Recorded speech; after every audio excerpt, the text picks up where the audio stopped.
Olá, tudo bem com vocês? Sejam muito bem-vindos, muito bem-vindas, pois iniciamos agora mais uma caminhada por uma trilha de conhecimento do Voice Experience Network. Já estamos aí há alguns dias, são 2 semanas de evento, desde o dia 10 de setembro e vamos até o dia 25, falando sobre diversos temas voltados para a inovação no mercado financeiro. Esse é o Voice Experience Network. Ouça a voz da transformação digital para o mercado financeiro. Um evento que é online, 100% gratuito e voltado para você que faz parte de times de marketing. E sabemos que não é qualquer time, são os times que compõem os bancos mais inovadores do Brasil e do mundo. Essa imersão é voltada para todos vocês. Muito prazer, meu nome é Félix Calderaro, sou jornalista, estou acompanhando vocês ao longo dessa caminhada como um facilitador. Estamos falando aqui diretamente de Curitiba, de um estúdio que foi inteiramente montado,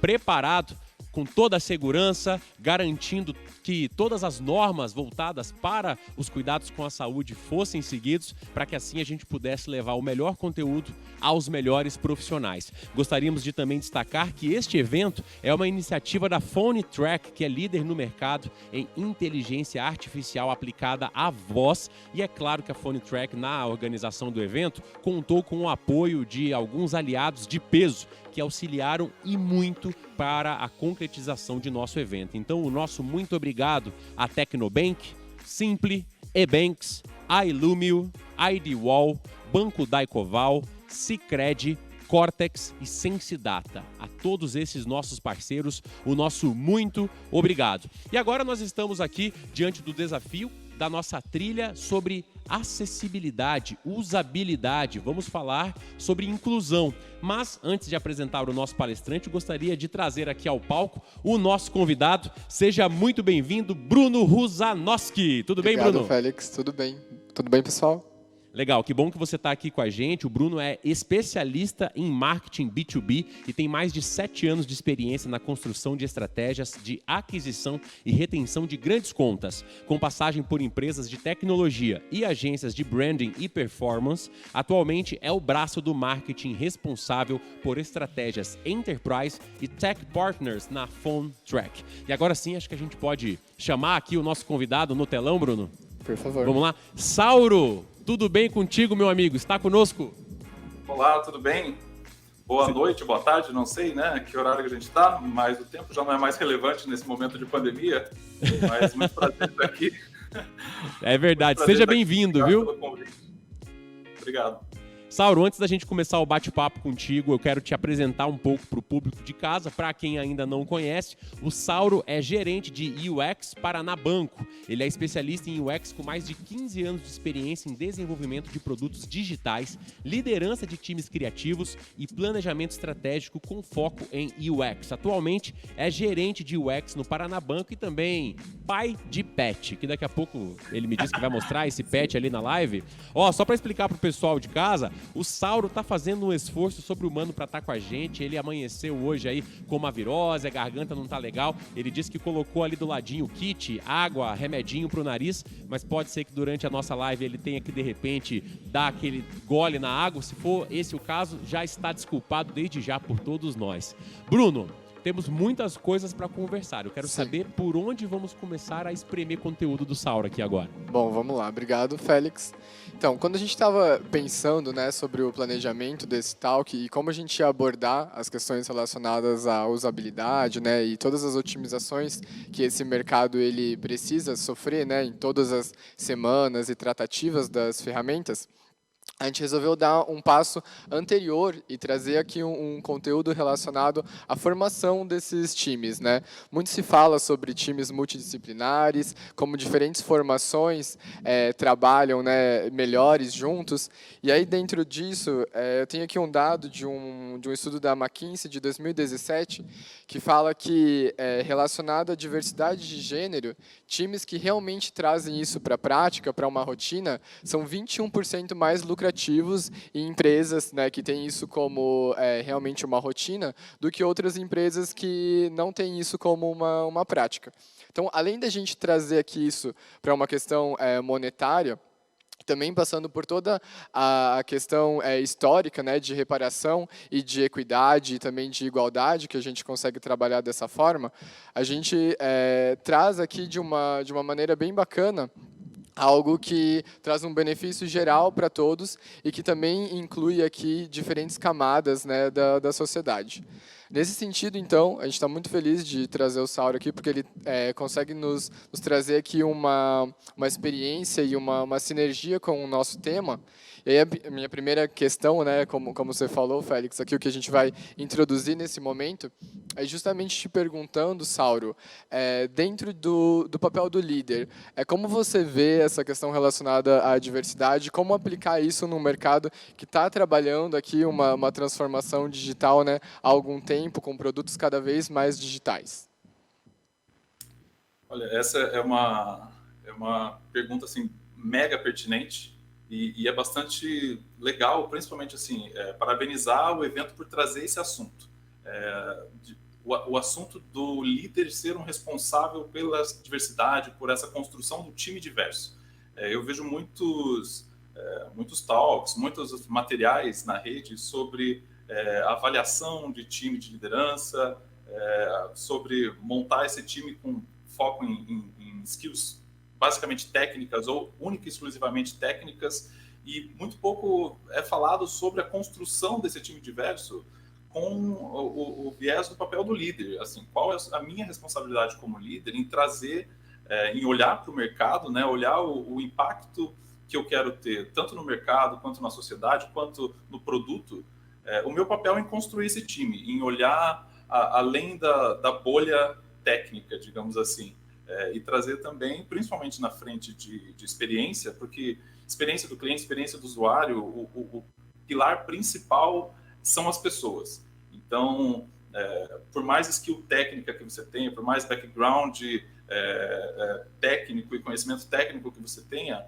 a sua bagagem de vida, a sua vivência influencia muito no seu trabalho, influencia muito na sua entrega. Então, assim, primeiro, mega parabéns por puxar esse assunto. E o segundo, né, eu acabei... Aliás, me desculpem porque eu sou pisciano e eu viajo nas minhas respostas. Tudo Mas... A gente gosta, né, Bruno? Assim, eu vejo isso um papel mega importante, assim, são vários, assim, o lado bom é que existem diversas maneiras de fazer isso, de você parar de olhar para a árvore e olhar para a floresta, sabe? Olhar assim, no papel de líder, a minha responsabilidade é falar tanto com liderados quanto com outros líderes. Então, essa influência também é bastante importante que você tenha, que você é um tomador de decisão, você é uma voz decisiva, seja na contratação, seja no desligamento, seja na colocação desses profissionais dentro de uma jornada de construção de produto, de construção de serviço. O seu papel é fundamental, assim, que você tenha essa visão. E voltando um pouco aqui para o mercado financeiro, é bastante curioso e bastante motivador que esse mercado ele tem passado por uma transformação, assim, é um mercado milenar, né? Desde que existe humanidade, existe dinheiro, existe a troca, essa troca comercial, enfim. Nos últimos, talvez vamos jogar em uns 5 anos, que talvez o período de maturidade da experiência do usuário como um pilar estratégico das empresas, o quanto a gente pode embarcar nessa jornada de transformação dentro do mercado financeiro, né?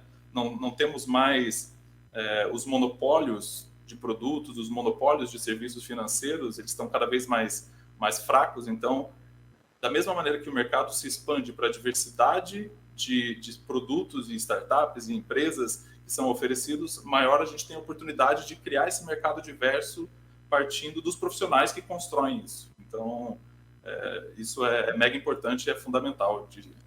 Super fundamental, né? E eu acho que o que é mais interessante nesse contexto todo, Sauro, é que a gente sabe que é importante a diversidade, a gente sabe que a pluralidade ela é importante. Como eu trouxe o dado aqui, a gente sabe que as empresas elas se beneficiam também, né, dessa forma, de uma maneira geral, né? Não só monetariamente, mas culturalmente.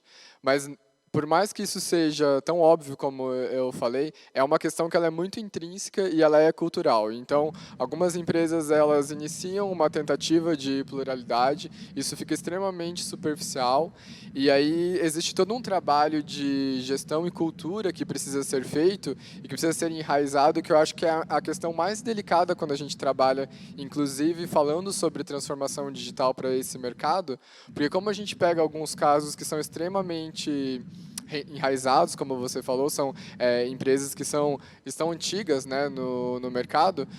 Isso não vem do dia para a noite e nas nativas digitais isso acaba acontecendo de uma maneira mais fácil, né? Isso acontece de uma forma mais direta também.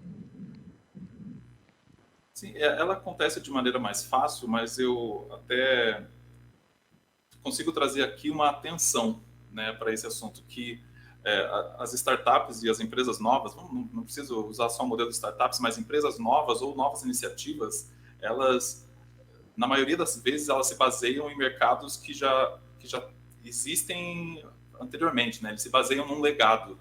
Então, é bastante importante que a gente tome esse cuidado, assim. Por exemplo, né, o grande banco A está fazendo assim, então a gente vai começar assim e depois mudar e evoluir para a nossa maneira ou para a maneira que a gente acredita que é o certo. E o cuidado tem que acontecer justamente nessa jornada de sair do modelo legado para um modelo novo, inovador, e que aí sim deve, assim, a diversidade ela deve ser não um resultado, eu diria, mas sim a jornada. Isso tem que ser pensado desde o começo. Tanto a diversidade quanto a inclusão, quanto as empresas, elas têm que ser cada vez mais um reflexo da sociedade. Então, a sociedade ela é diversa, a sociedade ela tem as suas peculiaridades, palavra difícil, ela tem as suas peculiaridades, elas têm os seus pontos de atenção que a empresa também tem um papel social nisso. Um papel de refletir o que a sociedade quer para, com times diversos, aí sim construir produtos que abrangem uma maioria mais diversa. Né? Independente se o seu produto ataca um nicho, o seu nicho também é diverso. Então, isso é bastante importante de sempre trazer. Agora, Sauro e Bruno, até quero direcionar uma pergunta aqui que vai ser, acho que, para os dois. Durante a fala do Sauro, ainda há pouco, Bruno, ele mencionou justamente sobre como essa diversidade impacta em todos os aspectos da empresa, inclusive, obviamente, e talvez sobretudo, na entrega que ela vai fazer posteriormente. E você trouxe já aqui alguns dados relacionados a isso. E aí a pergunta que eu gostaria de fazer a vocês é a seguinte: ainda existe, de certa forma, empresas, gestores que enxergam a diversidade como uma oportunidade para o contratado tão somente? Estou perguntando isso pelo seguinte: a gente já teve aqui mesmo em uma das trilhas uma discussão sobre atendimento e sobre o fator wow, né, que seria aquele atendimento que surpreende o cliente.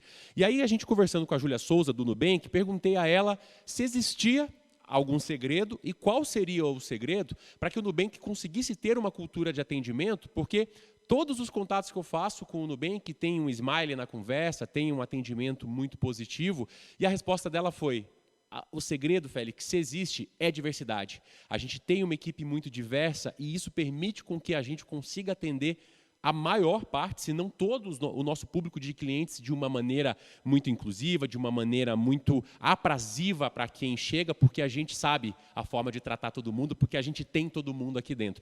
Então, por isso que eu faço essa pergunta. Ainda há gestores e empresas que enxergam a diversidade apenas como uma oferta de oportunidade ao contratado e não uma oferta de oportunidades à empresa? Eu acho que é uma... Posso começar, Saura, e você finaliza? Por favor. Eu acho que é uma construção, Félix. Imagino que na maioria dos casos não, mas existem alguns mercados que isso fica de uma forma muito teórica, como eu te falei. Existe uma busca, existe essa questão de saber que é uma tendência, inclusive, né, que ser inclusivo é importante, que você precisa trazer um time que ele é diverso e que você vai ter um benefício através disso. Mas a gente tem várias questões estruturais que fazem com que alguns mercados não consigam trazer, eu acho que isso para uma prática. Entendem que funciona, mas não na sua operação como um todo, precisaria revisitar alguns pilares, inclusive relacionados à presidência, à diretoria, que barram algumas questões. Legal. Sauro, quer comentar? Quero. Eu gosto muito do que a Júlia é o nome da menina? Isso, Júlia Souza. Júlia, sim. Eu gosto muito dessa fala e que faz todo sentido dentro do que uma empresa quer fazer com seu cliente, e que é o que o cliente quer também para toda a vida, todo ser humano quer isso, quer criar conexão. Então, a gente toma melhores decisões quando a gente se conecta com alguma coisa. Se a gente se conecta você está no bar com um monte de gente, você vai falar mais com quem tem mais a ver com você, com quem tem mais assunto para trocar e mais conexão, literalmente. Essa questão da contratação de pessoas, de um time cada vez mais diverso, tem que ser cada vez mais visto como um investimento. Não pode ser mais assim como uma bandeira que a empresa balança, né? Que a empresa abraça, digamos assim. Não pode ser algo, está na moda contratar times diversos, vamos contratar. Não pode ser isso. Tem que ser visto como um investimento, tanto para a sociedade quanto para a empresa.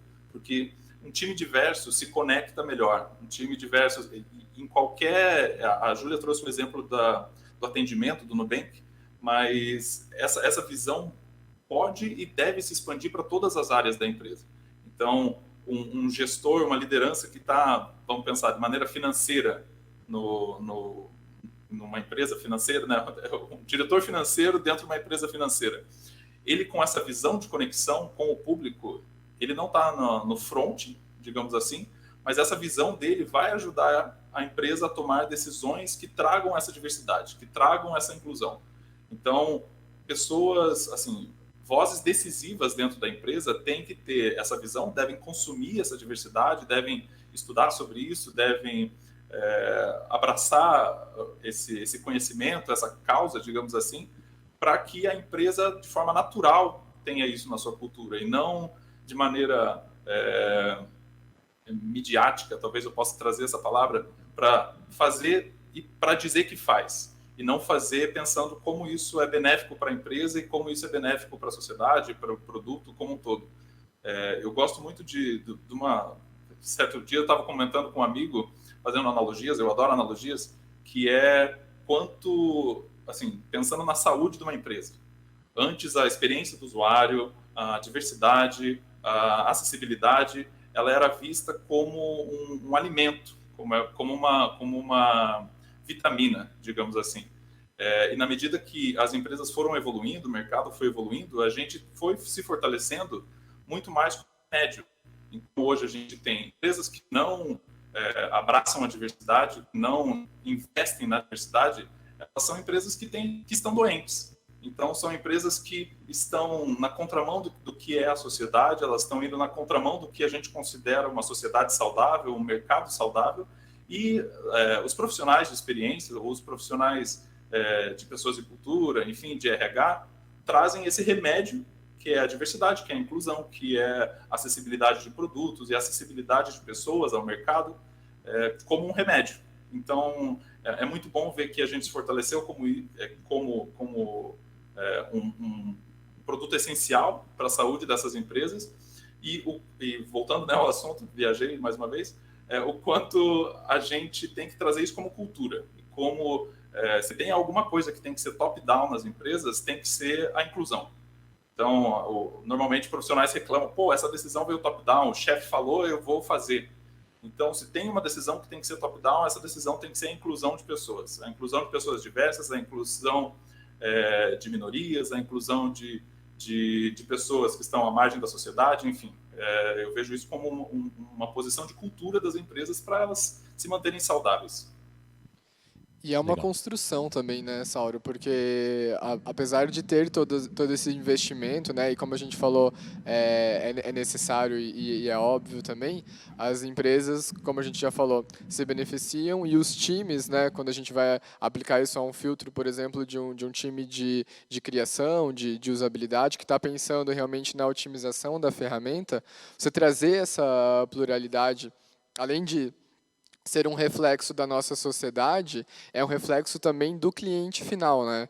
Então, guiando um pouco agora aqui para as questões mais relacionadas à usabilidade mesmo, né? E da importância desse time ser diverso, e a gente está falando aqui desde a diversidade, né, de incluir essas minorias dentro desses times, mas também de diferentes formações, né? Hoje a gente vive um time que ele é relacionado a parte de design, mas você tem diferentes formações. Você tem um antropólogo pesquisando e trazendo melhores insights, né? Eu sempre digo para uma amiga, inclusive, que ela tem questões sobre estar trabalhando em pesquisa, em como tem uma aderência viver, né, dessa forma, pesquisando diferentes pautas e também trabalhando aqui dentro de ferramentas digitais.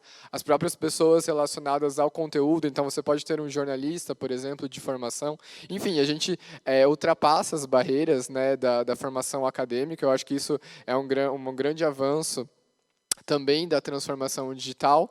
E aí, quando você está pensando na otimização dessa ferramenta, no dia a dia desse time, e aí o reflexo disso tudo para a empresa, a gente entra em algumas questões relacionadas ao achismo, né? Ao achismo versus os dados que você garante, que você traz aos poucos, seja com as campanhas de aquisição, por exemplo, quando a gente está falando de marketing, ou então dentro da ferramenta mesmo, o cadastro de um formulário, ou então a forma como o lead ou o cliente acabou não concluindo uma ação, porque justamente a usabilidade ela não está tão otimizada. Entrando num conceito aqui de ROCs. Sauro, o que você tem para me falar sobre realmente essa realidade, esse dia a dia de trabalhar com questões relacionadas à usabilidade e trazer isso de uma forma pautada, né, em práticas, em dados? Olha, eu sou um grande defensor, talvez eu defendendo a minha própria causa, porque eu não tenho formação superior, eu tenho ensino médio, né, que falam segundo grau. Não tenho formação, a minha formação foi toda autodidata, e isso por muito tempo me impediu de síndrome do impostor, sabe? Pô, eu não tenho formação, não vou nem me candidatar a essa vaga, não vou nem tentar. E eu, hoje, que bom que o mercado amadureceu para duas frentes, né? Acho que para frente que o diploma na frente de design, na frente criativa, na frente de experiência, não é mais um item indispensável. Então, hoje, eu no papel de liderança, a última coisa que eu questiono, às vezes eu nem questiono isso, é se a pessoa é formada, se a pessoa tem diploma. Normalmente as minhas questões é sempre se a pessoa estuda, eu tento entender se ela faz aquilo porque ela gosta ou porque ela viu que aquilo era a melhor maneira de entrar no mercado, e já acabo desconstruindo isso na conversa, enfim. Seguindo nessa linha, o quanto também você citou, é importante diversos backgrounds dentro da construção de um time. Então, como a frente de experiência ela se expandiu cada vez mais na parte de writing, né, UX Writing, que trata muito sobre comunicação, sobre a maneira que o produto conta a história, a parte de pesquisa, de UX Research. Então, como a gente descobre cada vez mais os problemas que o produto tem e a melhor maneira da gente resolver, ou as necessidades do usuário, a frente de visual, então como a gente cria os materiais gráficos, como a gente cria o visual atrativo, pensando em acessibilidade, pensando numa melhor usabilidade. Devido a essas diversas frentes que a gente precisa atacar, faz todo sentido a gente buscar pessoas que têm backgrounds diferentes. Então, se você tem alguma oportunidade de investir na parte de pesquisa da sua empresa, você não vai procurar, nem sempre vai procurar um designer especializado em pesquisa. Você pode abraçar pessoas que tem um background de antropologia, de sociologia, de história, por que não psicologia também, porque a pesquisa tem muito a ver sobre comportamento, sobre absorver as nuances do que o usuário quer. Às vezes o usuário responde uma pesquisa, mas ele está sentindo outra coisa, então ele tem uma necessidade diferente do que ele falou. Então, ter profissionais da psicologia é muito bom para ter essa leitura. Então, o mercado de experiência e o mercado de tecnologia em geral, a gente tem em diversas empresas que eu passei, biólogo de formação trabalhando como desenvolvedor, antropólogos trabalhando como pesquisadores. Então, o mercado de tecnologia tem abraçado muito essas pessoas e é um mercado bastante aberto que só se enriquece com a chegada dessas pessoas, porque, como eu comentei anteriormente, backgrounds diferentes criam mais possibilidades de conexão e mais visões de mundo diferentes para construir um produto melhor. Eu acabei esquecendo a segunda parte da pergunta, se puder Ela repetir. estava mais focada ao ROX, né, que é a mensuração da experiência. É um conceito que ele é relativamente novo e eu queria instigar justamente, né, entrando mais dentro do nosso tema de usabilidade, como você enxerga hoje a gente trabalhando com questões que elas são relacionadas, por exemplo, à estética, ao visual da ferramenta, com a aplicação dos dados em cima disso? Olha, esse é uma dor do mercado, digamos assim. Eu adoro a expressão dor, né? Para não falar problema, a gente fala dor. Uma dor do mercado é como medir design, como medir a experiência. Como é que eu viro para um diretor que ele tem muita visão de negócio, falando, né, vamos investir em acessibilidade, vamos investir num visual melhor do produto, e como que eu coloco isso na mesma régua financeira dele, que se ele falar, pô, eu vou investir em marketing, que marketing vai me trazer isso? O ROI é muito mais claro, né, o ROX na parte da experiência. A gente se fortalece, os profissionais de experiência se fortalecem nas diversas pesquisas que o mercado tem e até pesquisas internas. Então, eu gosto sempre de trazer um exemplo que é bastante clichê, mas ele mostra exatamente um case de resultado investido em experiência. Que o Airbnb, no começo dos seus negócios, ele, com base em pesquisa, ele descobriu que boas fotos, qualidade de fotos, as pessoas alugavam mais, as pessoas reservavam mais os quartos que tinham fotos melhores.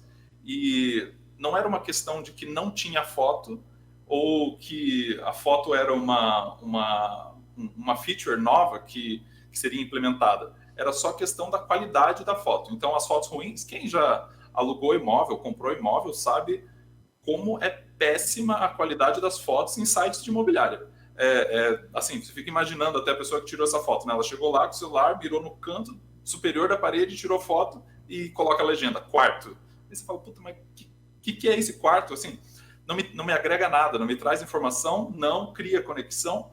E, assim, a minha decisão, eu não tenho confiança em tomar uma decisão quanto a isso. No caso do Airbnb, eles descobriram que fotos de qualidade convertiam. Então, foi uma questão de, a experiência do consumo dessas fotos, a experiência dos anúncios, elas se fortalecem quando a gente traz fotos melhores. Então, o que a gente vai fazer? A gente vai contratar um fotógrafo profissional. A gente não vai mais pedir, sei lá, para as pessoas mandarem as fotos. Então, contratar um fotógrafo profissional gera um custo muito mais alto. Então, pegar um cara profissional para ele fazer ele ir até os anúncios e tirar foto, enfim. O retorno da qualidade ainda é muito difícil de alcançar. Mas ele está cada vez mais... A gente tem cada vez mais dados no mercado de que isso é possível. É uma discussão que, assim, eu acredito que a audiência, os designers sofrem pra caramba, né? Pô, vamos melhorar o visual disso aqui, porque a gente sabe que esse visual não tá bom por conta de... A gente corre atrás de dados, né? Então, pô, tá feio, mas tá convertendo? E aí? O que a gente faz? A gente desconstrói o que a gente considera feio? Tá feio para quem? Tá feio para mim, que eu sou um designer com um background visual, ou tá feio para o usuário? Então, o mercado está amadurecendo para ter essas análises. E a gente tem que buscar cada vez mais cases do mercado. Então, a gente sabe o quanto a qualidade do design, a qualidade do design do Airbnb, por exemplo, impactou o crescimento dessa empresa e a influência dele em outras empresas do ramo. Então, a gente tinha sites horríveis de hotéis que eram feitos por pessoas, assim, por times que não estavam tão preocupados com a qualidade, estavam assim, vamos fazer um site. E a gente tinha o Airbnb que trazia essa visão de design, de experiência de design, de qualidade visual, de qualidade de informação, de qualidade de writing, de pesquisa, enfim, e tudo isso, né, sempre com base em pesquisa. Então, os cases nos ajudam a trazer esse ROX, né, que também é uma sigla nova e é difícil você vender, né, assim, vamos medir o ROX agora.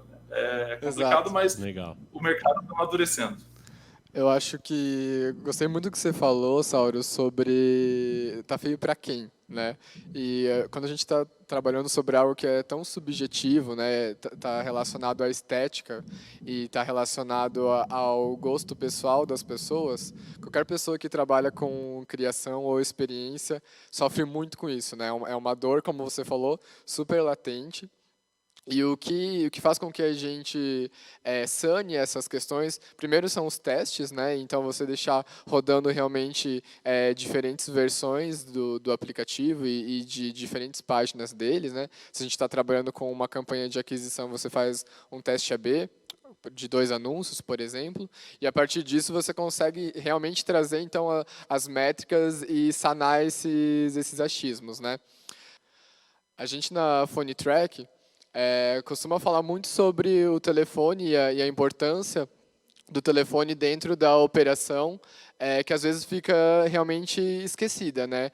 Hoje a gente tem um canal que ele é digital, que é formulário, chat, e o telefone que está há tanto tempo dentro de campanhas e dentro da nossa realidade, acaba ficando desencontrado e despercebido. No entanto, lidando com diferentes tipos de clientes, a gente sabe que o cliente final, do nosso cliente inclusive, trabalha com alguns canais de aquisição, que é o telefone, por exemplo, que precisa estar sendo considerado, inclusive, na sua estratégia de usabilidade.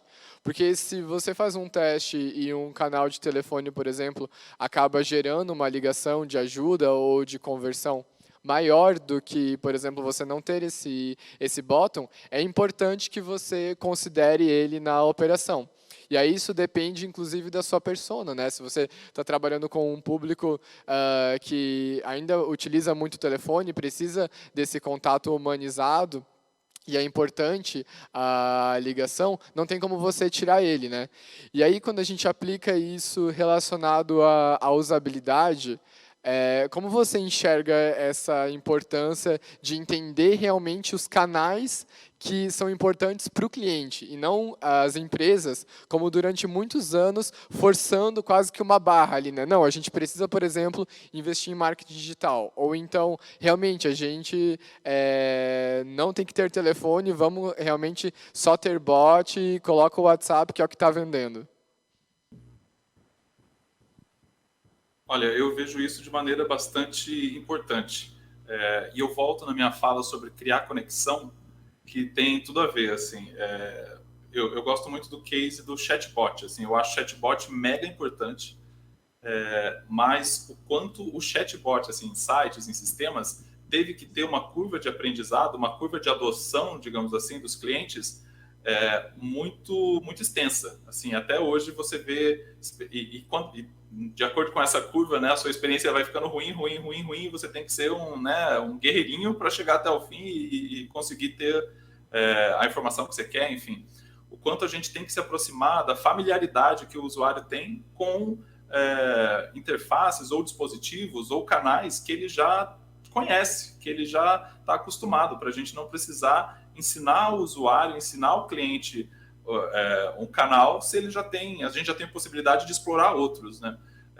Por conta eu gosto desse exemplo do telefone, que é até curioso, assim, é algo que, quem sabe um dia eu consiga escrever sobre isso, que como hoje, sei lá, 2020, ou se você no futuro está assistindo isso em 2050, pode ser que você ainda esteja usando isso, a gente usa o ícone de telefone, um gancho de telefone, na maioria das vezes, que, assim, não existe mais, assim, e cada vez mais vai menos existir. Então, por que a gente começou a usar aquilo? A gente começou a usar aquele ícone como uma familiaridade. Então, ele sabe, isso aqui vai me levar a jornada que eu tenho dentro de um telefone, por exemplo. Então, é um contato rápido. Quando eu pego o telefone, eu digo que eu já falo, né, na maioria das vezes. Colocando um ícone desse, por exemplo, num site, você dá essa familiaridade da rapidez do atendimento. Então, você fala, pô, se eu clicar aqui, quer dizer que eu vou passar por tudo isso que esse site está me explicando e vou falar com alguém, e vou atrás da informação que eu preciso. Então, você encurta a jornada, você não tenta ensinar algo novo para o cliente, então a curva de aprendizado, a chance dele desistir, né, no meio do caminho é muito, muito alta. Então, é importante isso, que a gente tente sempre usar ferramentas que aproximem o cliente da familiaridade que ele já tem com algum outro canal. Então, o botão de contato flutuante que tem nos sites, normalmente eles vêm com o sinal de telefone, o ícone de telefone, por mais, né, antigo que seja o ícone, ele reflete bem, ele traz essa familiaridade. Alguns sites usam o botão do WhatsApp, então você sabe, pô, o WhatsApp eu uso todo dia, eu vou clicar aqui porque eu já sei, aqui eu estou em casa. Então, eu acho muito importante essa ferramenta e gosto das empresas que usam isso de maneira correta, né? E não também só como um esparadrapo para trazer más experiências para o usuário.